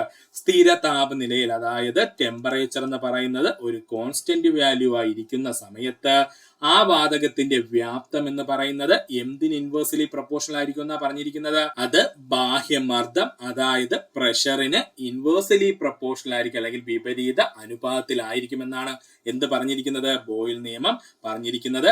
അതായത് നമുക്ക് പറയാം P is proportional to 1/V എന്ന്, അല്ലെങ്കിൽ നമുക്ക് പറയാം V is proportional to 1/P എന്ന്. ഇത് രണ്ടും പറയാൻ കേട്ടോ. ഇങ്ങനെ എടുത്ത് പറയണത് PSC ഇങ്ങനെയൊക്കെ മാറ്റിയും തിരിച്ചും ഇതിന്റെ ഇക്വേഷൻ ചോദിക്കും. അപ്പോൾ P പ്രൊപ്പോർഷണൽ ടു 1/V എന്ന് പറയാം, അല്ലെങ്കിൽ നമുക്ക് പറയാം V പ്രൊപ്പോർഷണൽ ടു 1/P എന്ന് പറയാം. അതായത് ഇത്രയേ ഉള്ളൂ. എവിടെ പ്രഷർ കൂടിക്കഴിഞ്ഞാൽ വോളിയം എന്ത് ചെയ്യും? കുറയും. വോളിയം കൂടിക്കഴിഞ്ഞാൽ പ്രഷർ എന്ത് ചെയ്യണം? കുറഞ്ഞിരിക്കണം. ഇതാണ് എന്തിൽ പറഞ്ഞിരിക്കുന്നത്? ബോയിൽ നിയമത്തിൽ പറഞ്ഞിരിക്കുന്നത്. പക്ഷേ ടെമ്പറേച്ചർ അഥവാ താപനില കോൺസ്റ്റന്റ് ആയിരിക്കണം. ഇതുപോലെ തന്നെ PSC ചോദിക്കുന്ന മറ്റൊരു ഇക്വേഷൻ ആണ് P1 V1 is equal to P2 V2. എന്താണ് ഈ സംഭവം എന്നുള്ള ജസ്റ്റ് ഒന്ന് കേട്ടിരുന്നോളുക. ഇമ്പോർട്ടന്റ് ഒന്നുമില്ല സുഹൃത്തുക്കളെ. ടെമ്പറേച്ചർ സ്ഥിരമായിരിക്കുന്ന അവസ്ഥയിൽ, അതായത് നമ്മൾ പറയുന്നു ടെമ്പറേച്ചർ എന്ന് പറയുന്നത് ഒരു കോൺസ്റ്റന്റ് വാല്യൂ ആയിരിക്കുന്ന സമയത്ത്, അല്ലെങ്കിൽ താപനില ഒരു കോൺസ്റ്റന്റ് വാല്യൂ ആയിരിക്കുന്ന സമയത്ത് നമ്മൾ ഒരു വാതകത്തിന്റെ പ്രഷർ ആദ്യം എടുത്തു P1, അതിന്റെ വോളിയം എടുത്തു V1, അത് തമ്മിൽ ഗുണിക്കുമ്പോൾ നമുക്ക് C എന്ന് പറഞ്ഞൊരു കോൺസ്റ്റന്റ് വാല്യൂ കിട്ടി. ഇനി കുറച്ച് സമയം കഴിഞ്ഞിട്ട് പിന്നെയും നമ്മൾ എന്ത് ചെയ്തു? ആ വാതകത്തിന്റെ തന്നെ പ്രഷർ എടുത്തു, അത് P2 ആണ്. അതിന്റെ തന്നെ വോളിയം എടുത്തു, അല്ലെങ്കിൽ വ്യാപ്തം എടുത്തു, V2 ആണ്. അങ്ങനെയാണെന്നുണ്ടെങ്കിൽ നമുക്ക് എന്തെന്ന് പറയാം? അതും ഒരു കോൺസ്റ്റന്റ് വാല്യൂ ആയിരിക്കും. ഇത് രണ്ടും ഒരേ വാല്യൂ ആയിരിക്കും. ആ വാല്യൂവിന് യാതൊരു വ്യത്യാസവും വരില്ല. അതായത് സ്ഥിരമായ താപനിലയിൽ ഇരിക്കുന്ന ഒരു വാതകത്തിന്റെ എത്ര തവണ നമ്മൾ പ്രഷറും അതുപോലെ തന്നെ വോളിയവും ചെക്ക് ചെയ്തുകൊണ്ടിരിക്കുന്നോ അതിന്റെ തമ്മിൽ ഗുണിക്കുമ്പോൾ കിട്ടുന്ന വാല്യൂ ഒന്ന് തന്നെ ആയിരിക്കും. ആ വാല്യൂവിന് യാതൊരു വ്യത്യാസവും വരില്ല എന്നാണ് എന്ത് പറഞ്ഞിരിക്കുന്നത്? ബോയിൽ നിയമം പറഞ്ഞിരിക്കുന്നത്. അതായത് പ്രഷറിനെ നമ്മൾ വോളിയം കൊണ്ട് എന്ത് ചെയ്യണം? ഗുണിക്കണം കേട്ടോ. അല്ലെങ്കിൽ വ്യാപ്തം കൊണ്ട് ഗുണിക്കുമ്പോൾ കിട്ടുന്ന വാല്യൂ ആണ് കോൺസ്റ്റന്റ് ആയിട്ട് നിൽക്കുന്നത്. അങ്ങനെയാണെങ്കിൽ നമുക്ക് പറയാം P1 V1 is equal to P2 V2 എന്ന്. ഇതൊന്നും അറിഞ്ഞില്ലെങ്കിലും നിങ്ങൾ ഇതൊന്ന് ഓർത്ത് വെച്ച് പഠിച്ചോളണം. കാരണം PSC ചോദിക്കുന്ന ഇങ്ങനെ ഇരിക്കും, താഴെ പറയുന്നവയിൽ ബോയിൽ നിയമവുമായി ബന്ധപ്പെട്ടിട്ടുള്ള സമവാക്യം കണ്ടെത്തുക എന്ന് പറഞ്ഞിട്ട് P1 V1 is equal to P2 V2 ഒരുപാട് തവണ PSC ചോദിച്ചിട്ടുണ്ട്. പ്രത്യേകിച്ച് CP ഉള്ള സുഹൃത്തുക്കൾ വ്യക്തമായിട്ട് ഇത് ഓർത്ത് വെച്ചോളണം. ബോയിൽ നിയമത്തിന്റെ പ്രധാനപ്പെട്ട ഒരു എക്സ്പ്രഷൻ ആണ് P1 V1 is equal to P2 V2 എന്നുള്ളത്. അത് എങ്ങനെ വന്നു എന്ന് ജസ്റ്റ് ഒന്ന് പറഞ്ഞതേ ഉള്ളൂ. ഇനി ബോയിൽ നിയമത്തിൽ നിന്ന് PSC ചോദിക്കുന്ന മറ്റൊരു പോയിന്റ് ആണ്, ബോയിൽ നിയമത്തിൽ സ്ഥിരമായി നിൽക്കുന്നത് ആരൊക്കെയെന്ന് ചോദിക്കും. നമുക്ക് എല്ലാവർക്കും അറിയാം ബോയിൽ നിയമത്തിനകത്ത് ടെമ്പറേച്ചർ അഥവാ താപനില സ്ഥിരമായിരിക്കുമെന്ന്. എന്നാൽ അതിന്റെ കൂടെ മോളുകളുടെ എണ്ണം അഥവാ സ്മാൾ എന്നും എപ്പോഴും സ്ഥിരമായിരിക്കും. ഓർത്തോളനെ. അപ്പോ നമ്മുടെ ബോയിൽ നിയമത്തിൽ കോൺസ്റ്റന്റ് ആയിരിക്കുന്ന രണ്ട് പേരാണ്. ഒരാൾ ആരാണ്? താപനിലയാണ്. മറ്റൊരാള് മോളുകളുടെ എണ്ണം അഥവാ സ്മാൾ എന്നും കോൺസ്റ്റന്റ് ആയിരിക്കും. ഇതും PSC എടുത്ത് ചോദിച്ചിട്ടുണ്ട്. ഇനി പറയുന്നവയിൽ ഏതിനാണ് 0 രാസസംയോഗ ശക്തി ഉള്ളത്? ഉത്തരം ഹീലിയത്തിനാണ്. ഇനി പറയുന്നവയിൽ ഏതിനാണ് 0 രാസസംയോഗ ശക്തി ഉള്ളതെന്ന് ചോദിച്ചാൽ ഹീലിയത്തിനാണ്. എന്താ സുഹൃത്തുക്കളെ ഈ രാസസംയോഗ ശക്തി എന്ന് പറഞ്ഞു കഴിഞ്ഞാല് ഒരു മൂലകം മറ്റു മൂലകങ്ങളുമായിട്ട് പ്രവർത്തിച്ചിട്ട് അതിന്റെ സംയുക്തങ്ങൾ ഉണ്ടാക്കാൻ ശ്രമിക്കും. ഇതിനെയാണ് രാസസംയോഗ ശക്തി എന്ന് പറയുന്നത്. സിമ്പിൾ ആയിട്ട് പറഞ്ഞു കഴിഞ്ഞാൽ മൂലകങ്ങൾക്ക് രാസപ്രവർത്തനത്തിൽ ഏർപ്പെടാനുള്ള കഴിവിനെ നമുക്ക് എന്തെന്ന് പറയാം? രാസസംയോഗ ശക്തി എന്ന് പറയാം കേട്ടോ. മൂലകങ്ങൾക്ക് രാസപ്രവർത്തനത്തിൽ ഏർപ്പെടാനുള്ള കഴിവിനെയാണ് നമ്മൾ രാസസംയോഗ ശക്തി എന്ന് പറയുന്നത്. അപ്പോൾ 0 രാസസംയോഗ ശക്തി എന്ന് വെച്ചാൽ എന്താ ഉദ്ദേശിക്കുന്നത്? ഒരു ഇലമെന്റ്സുമായിട്ടും പ്രവർത്തിക്കത്തില്ല, അല്ലെങ്കിൽ മറ്റൊരു വസ്തുക്കളുമായിട്ടും പ്രവർത്തിക്കാതെ അവിടെ വെറുതെ ഇരിക്കുന്ന മൂലകങ്ങളെയാണ് നമ്മൾ 0 രാസസംയോഗ ശക്തിയുള്ള മൂലകങ്ങൾ എന്ന് പറയുന്നത്. അതിന് ഏറ്റവും വലിയ ഉദാഹരണം ചോദിച്ചു കഴിഞ്ഞാൽ നേരെ 18ാം ഗ്രൂപ്പ് മൂലകങ്ങളായിട്ടുള്ള അലസവാതകങ്ങളിലോട്ട് നോക്കിക്കൊള്ളണം കേട്ടോ. അവന്മാരാണ് അലസവാതകങ്ങൾ എന്ന പേരിൽ അറിയപ്പെടുന്നത്. ഇവന്മാർ ഒരുത്തനും എന്ത് ചെയ്യില്ല? മറ്റു മൂലകങ്ങളുമായിട്ട് പ്രവർത്തിക്കൂല, അല്ലെങ്കിൽ കെമിക്കൽ റിയാക്ഷനിൽ ഏർപ്പെടാൻ ശ്രമിക്കാറില്ല. അതുകൊണ്ട് തന്നെയാണ് ഇവന്മാരെ അലസവാതകങ്ങൾ എന്ന് വിളിക്കുന്നത്. അവരാരൊക്കെയാ? Helium, neon, argon, krypton, xenon, radon എന്നിവയാണ്. ഇതിൽ ഏതെങ്കിലും ഒന്ന് ഓപ്ഷൻ ഉണ്ടെങ്കിൽ അതായിരിക്കും 0 രാസസംയോഗ ശക്തിയുള്ള മൂലകമെന്ന് അറിയപ്പെടുന്നത്. അപ്പോ 0 രാസസംയോഗ ശക്തിയുള്ള മൂലകങ്ങൾ ഏതൊക്കെയാ? Helium, neon, argon, krypton, xenon, radon എന്നിവയാണ്. 0 രാസസംയോഗ ശക്തിയുള്ള മൂലകങ്ങൾ ഏതൊക്കെയാ? Helium, neon, argon, krypton, xenon, radon എന്നിവയാണ്. അല്ലെന്നുണ്ടെങ്കിൽ 18ാം ഗ്രൂപ്പ് മൂലകങ്ങളെല്ലാം എന്ത് സ്വഭാവം കാണിക്കും? 0 രാസസംയോഗ ശക്തി കാണിക്കും. ഇനി CPO പരീക്ഷയുള്ള സുഹൃത്തുക്കൾ ശ്രദ്ധിക്കേണ്ട ഒരു ക്വസ്റ്റ്യനിലേക്കാണ് കടക്കുന്നത്. CPO മാത്രമല്ല, ഇപ്പോ സാധാരണ 10ാം ക്ലാസ് മുതലുള്ള ഏതൊരു പരീക്ഷയിലും PSC ചോദിക്കാറുണ്ട്. എന്നാലും കൂടുതലായിട്ട് ഇത്തരം ചോദ്യങ്ങൾ കണ്ടുവരുന്നത് +2 ലെവലിലുള്ള പരീക്ഷകളാണ്. എന്നാലും സുഹൃത്തുക്കൾ എല്ലാവരും ശ്രദ്ധിച്ചിരിക്കുക, വളരെ ഇമ്പോർട്ടന്റ് ആണ്. ക്വസ്റ്റ്യൻ ഇങ്ങനെയാണ് വരുന്നത്: 40 ഗ്രാം മീഥേൻ പൂർണ്ണമായും കത്തുമ്പോൾ ലഭിക്കുന്ന കാർബൺ ഡൈ ഓക്സൈഡിന്റെ അളവ് എത്രയായിരിക്കുമെന്ന് തന്നിരിക്കുന്ന രാസസമവാക്യത്തെ അടിസ്ഥാനമാക്കി കണ്ടെത്തുക. 40 ഗ്രാം മീഥേൻ പൂർണ്ണമായും കത്തുമ്പോൾ ലഭിക്കുന്ന കാർബൺ ഡൈ ഓക്സൈഡിന്റെ അളവ് എത്രയായിരിക്കുമെന്ന് തന്നിരിക്കുന്ന രാസസമവാക്യത്തെ അടിസ്ഥാനമാക്കി കണ്ടെത്തുക എന്നാണ് ചോദിച്ചിരിക്കുന്നത്. ഇങ്ങനെ ഒരു ചോദ്യം കിട്ടിക്കഴിഞ്ഞാൽ നമ്മൾ ആദ്യം എന്താ നോക്കുന്നത്? CH4 + 2O2 gives CO2 + 2H2O എന്നൊക്കെ പറഞ്ഞ് നമ്മൾ ഇങ്ങനെ നോക്കിക്കൊണ്ടിരിക്കും. നമ്മുടെ സമയം പോവും. ഇത് ചെയ്യാനായിട്ടുള്ള ഏക ഐഡിയ എന്തെന്ന് ചോദിച്ചാൽ, അല്ലെങ്കിൽ ഈസി ഐഡിയ എന്തെന്ന് ചോദിച്ചു കഴിഞ്ഞാൽ, കുറച്ച് സംയുക്തങ്ങളുടെ മോളിക്യുലാർ മാസ് നമ്മൾ കാണാതെ പഠിക്കണം. എന്താണ്? ചില സംയുക്തങ്ങളുടെ മോളിക്യുലാർ മാസ് എന്ന് പറയുന്ന സാധനം നമ്മൾ കാണാതെ പഠിച്ചാൽ മാത്രമേ നമുക്ക് ഈ പറഞ്ഞിരിക്കുന്ന കണക്ക് വളരെ ഈസി ആയിട്ട് ചെയ്യാൻ പറ്റുള്ളൂ. അല്ലെന്നുണ്ടെങ്കിൽ നമ്മൾ എക്സാം ഹാളിൽ നിന്ന് ഒരുപാട് കുഴഞ്ഞു പോകും. അപ്പോൾ കുറച്ച് മോളിക്യൂൾസിന്റെ മോളിക്യുലാർ മാസ് നമ്മൾ കാണാതെ പഠിച്ചു കഴിഞ്ഞാൽ വളരെ ഈസി ആയിട്ട് നമുക്ക് കിട്ടും. എക്സാമ്പിൾ ആയിട്ട് നമുക്ക് ഈ കണക്കൊന്ന് നോക്കാം. നമ്മുടെ ക്വസ്റ്റ്യന് പറഞ്ഞിരിക്കുന്നു 40 ഗ്രാം മീഥേൻ ഇവിടെ ഉണ്ടെന്ന് പറഞ്ഞിരിക്കുന്നു. അത് കത്തുമ്പോൾ എന്തുമാത്രം കാർബൺ ഡൈ ഓക്സൈഡ് നമുക്ക് ലഭിക്കും എന്നാണ് ചോദിച്ചിരിക്കുന്നത്. നമുക്കറിയാം മീഥേന്റെ മോളിക്യുലാർ മാസ് എന്ന് പറയുന്നത് 16 ആണ്. മീഥേന്റെ മോളിക്യുലാർ മാസ് എന്ന് പറയുന്നത് 16 ആണ്. കാർബൺ ഡൈ ഓക്സൈഡിന്റെ മോളിക്യുലാർ മാസ് എന്ന് പറയുന്നത് 44 ആണ്. കാർബൺ ഡൈ ഓക്സൈഡിന്റെ മോളിക്യുലാർ മാസ് എന്ന് പറയുന്നത് 44 ആണ്. ഇനി നമുക്ക് കാൽക്കുലേഷനിലേക്ക് കടക്കാം. ഒന്നുമില്ല സുഹൃത്തുക്കളെ, ശ്രദ്ധിക്കുക. 16 ഗ്രാം CH4നെ നമ്മൾ കത്തിച്ചു കഴിഞ്ഞാൽ നമുക്ക് 44 ഗ്രാം കിട്ടുമെന്ന് ഓർക്കണം കേട്ടോ. ജസ്റ്റ് എക്സാമിന് വേണ്ടിയിട്ട് കാൽക്കുലേഷൻ ഈസി ആയിട്ട് ചെയ്യാനായിട്ട് പറയുന്നതാണ്. 14 ഗ്രാം മീഥേനെ കത്തിച്ചു കഴിഞ്ഞാൽ നമുക്ക് 44 ഗ്രാം കാർബൺ ഡൈ ഓക്സൈഡ് കിട്ടുമെന്ന് ഓർക്കുക. അങ്ങനെയെങ്കിൽ ക്വസ്റ്റ്യൻ എത്രയാ തന്നേക്കുന്നത്? 40 ഗ്രാം മീഥേൻ കത്തിക്കഴിഞ്ഞാൽ എത്ര കാർബൺ ഡൈ ഓക്സൈഡ് ഉണ്ടാകുമെന്നല്ലേ ചോദിച്ചിരിക്കുന്നത്. ഒന്നുകൂടെ പറഞ്ഞുതരാം. 16 ഗ്രാം മീഥേൻ കത്തിക്കഴിഞ്ഞാൽ 44 ഗ്രാം കാർബൺ ഡൈ ഓക്സൈഡ് കിട്ടുമെന്ന് നമുക്കറിയാം. അങ്ങനെയെങ്കിൽ 40 ഗ്രാം മീഥേൻ കത്തിക്കഴിഞ്ഞാൽ എന്തുമാത്രം കാർബൺ ഡൈ ഓക്സൈഡ് കിട്ടുമെന്നാണ് നമ്മുടെ ചോദിച്ചിരിക്കുന്നത്. നമുക്ക് ക്രോസ് മൾട്ടിപ്ലിക്കേഷൻ ചെയ്യാം. 16 4 4 തവണ, 40 4 10 തവണയുണ്ട്. ഈ 4 കൊണ്ട് 44 ഡിവൈഡ് ചെയ്താൽ നമുക്ക് 11 കിട്ടും. 11 4 44. അപ്പൊ നമുക്ക് കിട്ടി 11 × 10 110 ഗ്രാം ആണ് എന്ത് ലഭിക്കുന്നത്? 40 ഗ്രാം മീഥേന് പൂർണ്ണമായിട്ടും കത്തിച്ചാൽ ലഭിക്കുന്ന കാർബൺ ഡൈ ഓക്സൈഡിന്റെ അളവ്. ഇത്രയും ഈസിയാണ് ഈ കാൽക്കുലേഷൻ. പക്ഷേ PSC സ്ഥിരമായിട്ട് ചോദിക്കുന്ന കുറച്ച് സംയുക്തങ്ങളുടെ മോളിക്കുലാർ മാസ് നമ്മൾ പഠിച്ചു വെച്ച് കഴിഞ്ഞാൽ വളരെ ഈസി ആയിട്ട് നമുക്ക് ഈ ഭാഗത്ത് നിന്ന് മാർക്ക് സ്കോർ ചെയ്യാൻ പറ്റും. അപ്പോൾ ചെയ്യുന്ന മാർഗം ഒന്നുകൂടി പറഞ്ഞു തരാം. ആദ്യം നമുക്ക് അറിയേണ്ടത് മീഥേന്റെ മോളിക്കുലാർ മാസ് ആണ്. മീഥേന്റെ മോളിക്കുലാർ മാസ് എത്രയാ? 16 ആണ്. പിന്നെ അറിയേണ്ടത് കാർബൺ ഡൈ ഓക്സൈഡിന്റെ മോളിക്കുലാർ മാസ് ആണ്. കാർബൺ ഡൈ ഓക്സൈഡിന്റെ മോളിക്കുലാർ മാസ് 44 ആണ്. അങ്ങനെയാണെന്നുണ്ടെങ്കിൽ 16 ഗ്രാം മീഥേൻ കത്തിക്കുന്ന സമയത്ത് നമുക്ക് 44 ഗ്രാം കാർബൺ ഡൈ ഓക്സൈഡ് ലഭിക്കും. അങ്ങനെയാണെങ്കിൽ 40 ഗ്രാം മീഥേൻ കത്തിക്കുന്ന സമയത്ത് നമുക്ക് എത്ര കാർബൺ ഡൈ ഓക്സൈഡ് ലഭിക്കുമെന്നാണ് PSC ചോദിച്ചിരിക്കുന്നത്. ക്രോസ് മൾട്ടിപ്ലിക്കേഷൻ ചെയ്യുക. അപ്പോൾ നമുക്ക് ലഭിക്കും 40 ഗുണം 44/16 എന്ന് ലഭിക്കും. 16ൽ 4 തവണയാണ്. 40ൽ 4 10 തവണയാണ്. ആ 16ൽ നമ്മൾ ഡിവൈഡ് ചെയ്ത 4 കൊണ്ട് 44 ഡിവൈഡ് ചെയ്താൽ നമുക്ക് 11 ലഭിക്കും. 11 ഗുണം 10 നമ്മുടെ ഉത്തരം 110 ഗ്രാം ആയിട്ട് ലഭിക്കും. So option A is the right answer. ഇനി സ്ഥിരം PSC ചോദിക്കുന്ന പ്രധാനപ്പെട്ട സംയുക്തങ്ങളും അവയുടെ മോളിക്കുലാർ മാസുമാണ്. ശ്രദ്ധിക്കുക, പ്രധാനപ്പെട്ട സംയുക്തങ്ങളും അവയുടെ മോളിക്കുലാർ മാസും നമ്മൾ പറയാൻ പോവേണേ. ജലത്തിന്റെ മോളിക്കുലാർ മാസ് 18. ജലത്തിന്റെ മോളിക്കുലാർ മാസ് 18.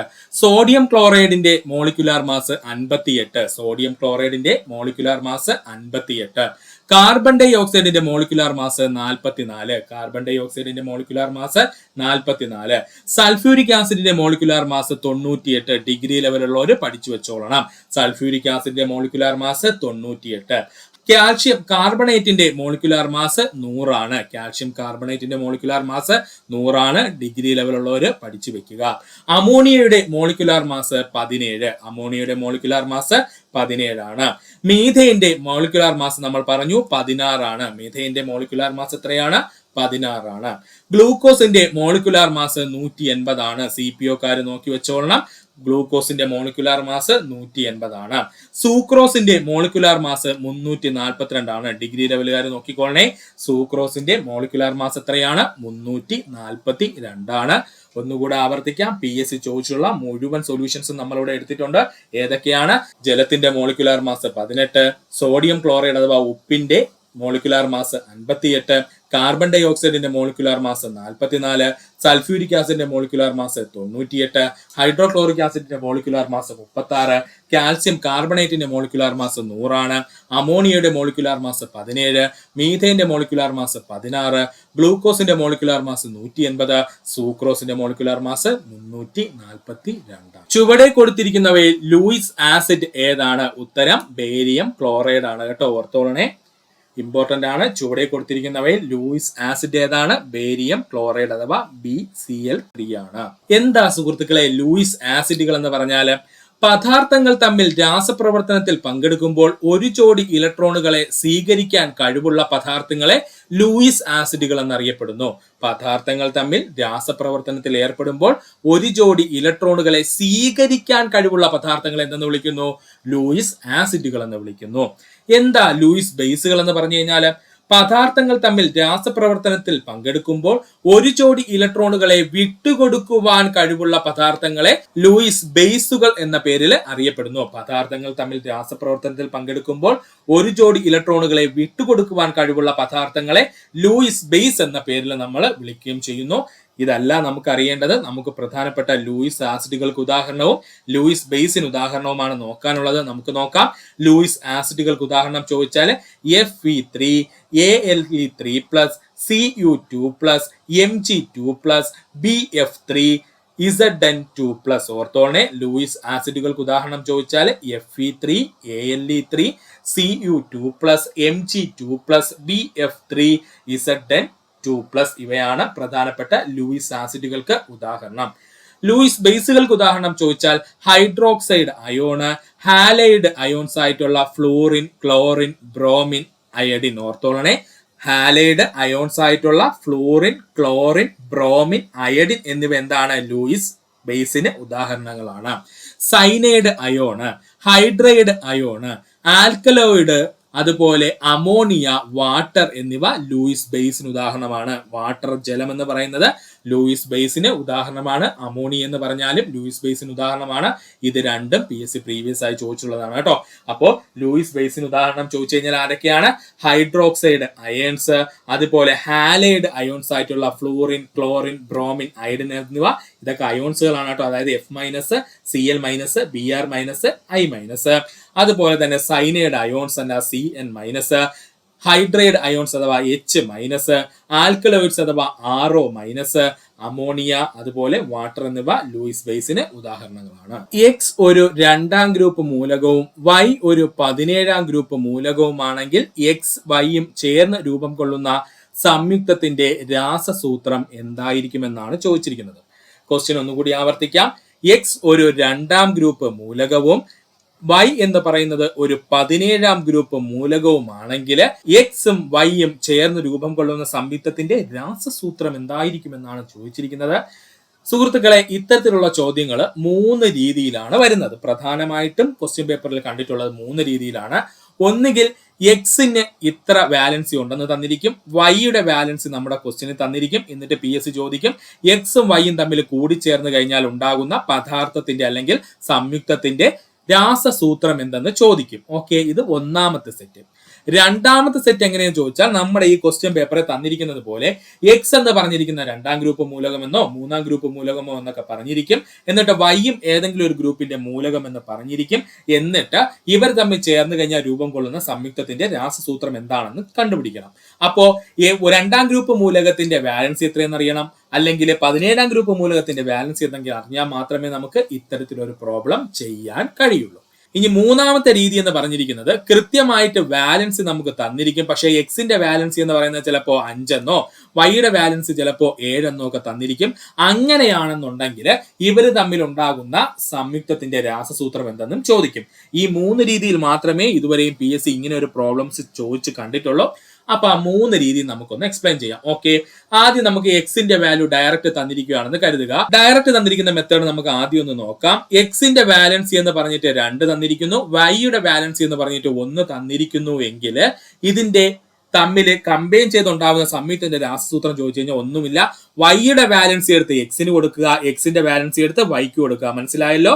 ഏതെങ്കിലും 2 മൂലകങ്ങൾ തന്നിട്ട് അതിന്റെ വാലൻസി തന്നിട്ട് അവ തമ്മിൽ കൂടിച്ചേരുമ്പോൾ ഉണ്ടാവുന്ന സംയുക്തത്തിന്റെ രാസസൂത്രം ചോദിച്ചു കഴിഞ്ഞാൽ ഒന്നുമില്ല.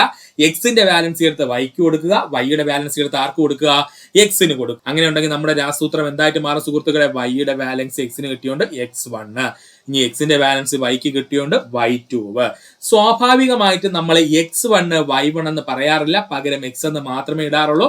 സോ XY2 എന്നായിരിക്കും ഇവിടുത്തെ വാലൻസി എന്ന് പറയുന്നത്. ഇത് ഒരു രീതി. ഓക്കെ ആണ്. അപ്പൊ ഫസ്റ്റ് കേസിൽ ഡയറക്റ്റ് വാല്യൂ തന്നിരുന്ന ഒന്നും ചെയ്യാനില്ല, എക്സിന്റെ വാലൻസി എടുത്ത് വൈക്ക് കൊടുക്കുക, വൈയുടെ വാലൻസി എടുത്ത് എന്ത് ചെയ്യുക? എക്സിന് കൊടുക്കുക. ഇനി രണ്ടാമത്തെ കേസ് നമ്മുടെ ക്വസ്റ്റ്യൻ പേപ്പറിൽ വന്നിരിക്കുന്ന രീതി നമുക്കൊന്ന് ചെയ്ത് നോക്കാം.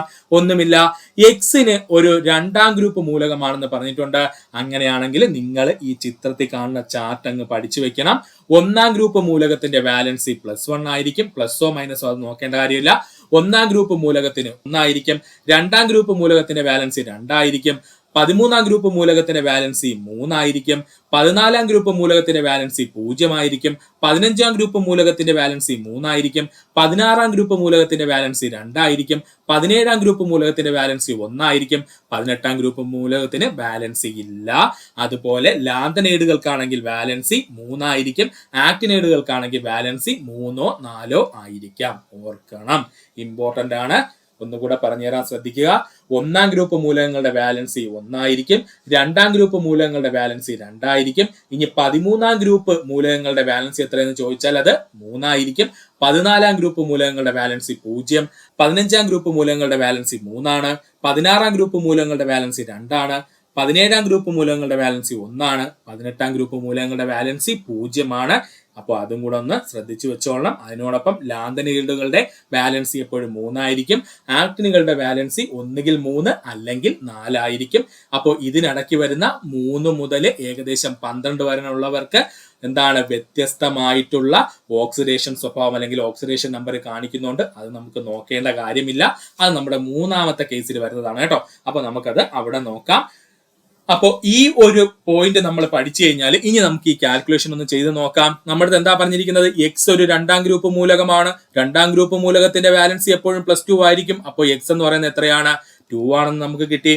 y എന്ന് പറയുന്നത് ഒരു 17ാം ഗ്രൂപ്പ് മൂലകമാണെന്ന് നമ്മളോട് പറഞ്ഞിട്ടുണ്ട്. അപ്പോൾ y എന്ന് പറഞ്ഞു കഴിഞ്ഞാൽ 17ാം ഗ്രൂപ്പ് മൂലകമായതുകൊണ്ട് തന്നെ നമുക്ക് പറയാം അതിന്റെ വാലൻസി എന്ന് പറയുന്നത് 1 ആണെന്ന് നമുക്ക് പറയാം. അങ്ങനെയാണെങ്കിൽ നമുക്ക് അടുത്ത എന്താ ചെയ്യാനുള്ളത്, വാലൻസികൾ അങ്ങോട്ടും ഇങ്ങോട്ടും കൈമാറ്റം ചെയ്യുമല്ലോ. അപ്പൊ x1 y2 എന്ന് കിട്ടി. സാധാരണഗതിയിൽ എക്സിന് താഴെയോ വൈക്ക് താഴെ 1 വന്നു കഴിഞ്ഞാൽ നമ്മൾ അതിന് യാതൊരു മാറ്റവും വരുത്താറില്ല. എക്സ് എന്നോ y എന്നോ അങ്ങ് എഴുതാറേ ഉള്ളൂ. സോ നമുക്ക് എന്തെന്ന് എഴുതാം, xy2 ആണ് ഇവിടുത്തെ ഉത്തരം. So option D is the right answer. അപ്പൊ ഒന്നുകൂടി പറഞ്ഞുതരാൻ ശ്രദ്ധിച്ചിരിക്കുക സുഹൃത്തുക്കളെ. എക്സ് എന്ന് പറയുന്നത് രണ്ടാം ഗ്രൂപ്പ് മൂലകം എന്ന് പറഞ്ഞത് കൊണ്ട് തന്നെ നമുക്കറിയാം രണ്ടാം ഗ്രൂപ്പ് മൂലകങ്ങളുടെ വാലൻസി 2 ആണ്. y എന്ന് പറഞ്ഞ ഒരു 17ാം ഗ്രൂപ്പ് മൂലകം ആയതുകൊണ്ട് തന്നെ നമുക്ക് പറയാം 17ാം ഗ്രൂപ്പിന്റെ വാലൻസി എന്ന് പറയുന്നത് 1 ആണെന്ന് നമുക്കറിയാം. അപ്പോൾ എക്സിന്റെ വാലൻസി 2 എന്നും കിട്ടി, വൈയുടെ വാലൻസി 1 എന്നും കിട്ടി. ഇനി എക്സിന്റെ വാലൻസി വൈക്കും കൊടുക്കുക, വൈയുടെ വാലൻസി എക്സിനും കൊടുക്കുക. അപ്പൊ നമ്മുടെ ഉത്തരം എന്തെന്നായി, xy2 എന്നായി. ഇനി മൂന്നാമത്തെ കേസാണ് റെയർ കേസ് നമ്മൾ പറയുന്നത്. റെയർ ആയിട്ട് മാത്രമേ PSC ചോദിച്ചിട്ടുള്ളൂ. ഇതാണ് പ്രധാനമായിട്ടും നമ്മുടെ ഗ്രൂപ്പ് 3 മുതൽ 12 വരെ ഉള്ളവന്മാരിൽ നിന്ന് ചോദിക്കുന്നത്. അങ്ങനെ കൃത്യമായിട്ട് ചോദിക്കാറില്ല, 1-2 ക്വസ്റ്റ്യൻസ് മാത്രമേ കണ്ടിട്ടുള്ളൂ. ഈ മൂന്നാമത്തെ കേസിൽ വരുന്നത് എങ്ങനെയെന്ന് ചോദിച്ചാല് x = 5 ആണ്, y = 6 ആണ് എന്നൊക്കെ പറയും കേട്ടോ. അതായത് എക്സിന്റെ വാലൻസി 5 എന്നും വൈയുടെ വാലൻസി 6 എന്നും തന്നിരുന്നാല് ഇവർ തമ്മിൽ കമ്പൈൻ ചെയ്ത് കഴിയുമ്പോൾ കിട്ടുന്ന സംയുക്തത്തിന്റെ രാസസൂത്രം എത്രയാണെന്ന് പറയും. നമ്മൾ ഒന്നും നോക്കൂല, എക്സിന്റെ എന്താണ് വാലൻസി എടുത്തിട്ട് വൈക്ക് ഇട്ട് കൊടുക്കും, വൈയുടെ വാലൻസി എടുത്ത് എക്സ് ഇട്ട് കൊടുക്കും. അപ്പൊ നമ്മൾ എന്തെന്ന് ചെയ്തു വെക്കും, x 6 എന്നും y 5 എന്നും നമ്മൾ എഴുതി വെക്കും. നമ്മൾ ക്വസ്റ്റ്യൻ പേപ്പർ നോക്കും, ഉത്തരം കിട്ടൂല, നമ്മുടെ ഉത്തരം തെറ്റും. അപ്പോൾ ഇങ്ങനെയല്ല ഇത്തരം കണക്കുകൾ ചെയ്യുന്നത്. അതിനൊരു ഐഡിയ ഉണ്ട് കേട്ടോ. അപ്പോ എപ്പോഴും എക്സിന്റെയോ വൈയുടെയോ വാല്യൂ 4ൽ കൂടുതലാണ് എങ്കിൽ ശ്രദ്ധിച്ചോണേ, എക്സിന്റെ വൈയുടെ വാല്യൂ 4ൽ കൂടുതലായി കഴിഞ്ഞാൽ ഉറപ്പായിട്ടും തന്നിരിക്കുന്ന വാല്യൂ 8ൽ നിന്നും കുറയ്ക്കണം. ഓക്കെ ആണ്, തന്നിരിക്കുന്ന വാലൻസി എന്ത് ചെയ്യണം, 8ൽ നിന്ന് കുറച്ചിട്ട് അതിന്റെ ഉത്തരം വേണം ഇവിടെ എഴുതാൻ. ഓർത്തോളണേ, നമ്മുടെ എക്സിന്റെ വാലൻസിയും വൈയുടെ വാലൻസിയും 4ൽ കൂടുതലായിട്ടാണ് ക്വസ്റ്റ്യൻ പേപ്പറിൽ തന്നിരിക്കുന്നതെങ്കിൽ ഒന്നും നോക്കാനില്ല. ആ എക്സിന്റെ വാലൻസി ആണെങ്കിൽ എന്ത് ചെയ്യുക, എക്സിന്റെ ഒറിജിനൽ വാലൻസി കണ്ടുപിടിക്കാനായിട്ട് 8ൽ നിന്നും എത്രയാണോ തന്നിരിക്കുന്ന ആ വാലൻസി അങ്ങ് കുറയ്ക്കുക. വൈയുടെ യഥാർത്ഥ വാലൻസി കണ്ടുപിടിക്കാനാണെങ്കിൽ 8ൽ നിന്നും വൈയുടെ തന്നിരിക്കുന്ന വാലൻസി എത്രയാണോ ആ വാലൻസി അങ്ങ് കുറയ്ക്കുക, നമ്മുടെ ഉത്തരം കിട്ടും. ഇപ്പൊ ഞാൻ ഈ പറഞ്ഞത് വെച്ച് നമുക്കൊന്ന് ചെയ്തു നോക്കാം. എക്സ് ഇവിടെ എത്രയാണ്, 5 ആണ്, വൈ എത്രയാണ്, 6 ആണെന്ന് കരുതുക. അങ്ങനെയാണെങ്കിൽ എക്സിന്റെ യഥാർത്ഥ വാലൻസി കണ്ടുപിടിക്കാനായിട്ട് 8 - 5 നമുക്ക് എത്രയാ കിട്ടുന്നത്, 3 ആണ്. ഇനി വൈയുടെ വാലൻസി എന്ന് പറയുന്നത് 6 ആണെന്ന് നമ്മൾ പറഞ്ഞിട്ടുണ്ട്. എന്നാൽ വൈയുടെ യഥാർത്ഥ വാലൻസി കണ്ടുപിടിക്കാൻ 8 - 6 നമുക്ക് എത്ര കിട്ടി, 2 എന്ന് കിട്ടി. അപ്പോൾ എക്സിന്റെ ഇപ്പോഴത്തെ വാലൻസി എത്രയാ, 3 ആണ്. വൈയുടെ ഇപ്പോഴത്തെ വാലൻസി എത്രയാ, 2 ആണ്. ഇനി നമുക്ക് നേരത്തെ പറഞ്ഞതുപോലെ എക്സിന്റെ വാലൻസി എടുത്ത് വൈക്കും വൈയുടെ വാലൻസി എടുത്ത് എക്സിന് ഇട്ട് കൊടുത്താൽ നമ്മുടെ ഉത്തരം ശരിയാവും. അപ്പോൾ നമ്മുടെ ഉത്തരം എത്രയായി, x2 y3 എന്നാവും. ഇങ്ങനെയാണ് കാൽക്കുലേഷൻ ചെയ്യാനുള്ളത് കേട്ടോ. തെറ്റിപ്പോവരുത്, വളരെ വളരെ ഇമ്പോർട്ടന്റ് ആണ്. മൂന്നാമത്തെ കേസ് റെയർ ആയിട്ട് ചോദിക്കുന്നതാണ്. ഒരു തവണ കൂടി നിങ്ങൾ ക്വസ്റ്റ്യൻ ഒന്ന് ആവർത്തിച്ച് കണ്ടു കഴിഞ്ഞാൽ വളരെ ഈസി ആയിട്ട് ഇത് മനസ്സിലാകും. ഇത്രയുമായിരുന്നു നമ്മുടെ കെമിസ്ട്രി ക്ലാസ് 1ൽ നമ്മൾ നോക്കിയത്. ഇത്ര നേരം ഈ വീഡിയോ കണ്ട സുഹൃത്തുക്കൾ എല്ലാവർക്കും നന്ദി, നമസ്കാരം. നിങ്ങൾക്ക് ഈ വീഡിയോ ഇഷ്ടമായെങ്കിൽ നിങ്ങളുടെ സുഹൃത്തുക്കൾ കൂടി ഒന്ന് ഷെയർ ചെയ്ത് കൊടുക്കുക.